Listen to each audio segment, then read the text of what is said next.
D'abord, il faut savoir pour les limites de suite. Limites de UL. Donc les limites de suite sont toujours en plus infini.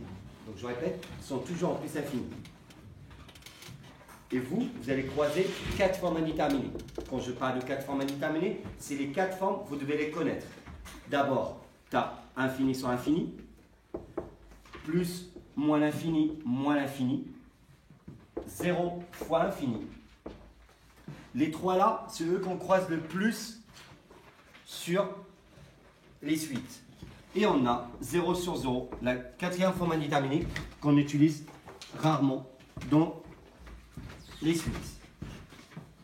Donc je répète, infini sur infini, plus infini moins l'infini, 0 fois infini. Si je croise ces 3 formes indéterminées, première chose à penser, à 90%, je factorise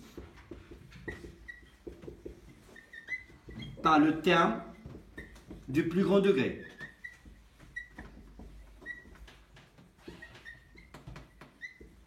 Je répète, chaque fois j'ai une limite de suite, je tombe sur une forme indéterminée, que ce soit infini sur infini, plus infini moins l'infini, 0 fois infini, 0 sur 0. Je factorise par le terme de plus grand degré, ça sera ma première proposition.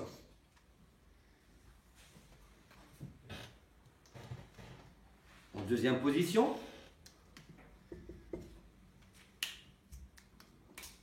si j'ai des racines carrées, je pense tout de suite à la forme conjuguée.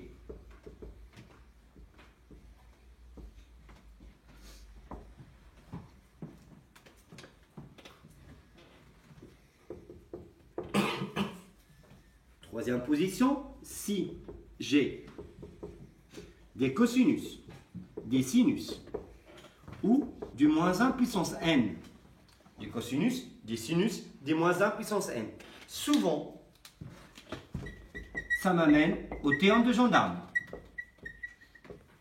Donc tout de suite, je pense au théorème de gendarme. Donc je répète, vous avez tous des tableaux. Donc, il y a des tableaux sur les limites de suite, même sur les limites de fonction. Mais ces tableaux, ils vont juste vous embrouiller.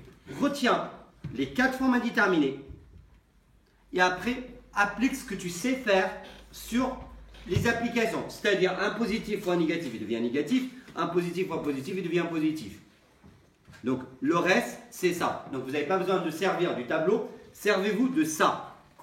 Et avec ça, vous allez y arriver.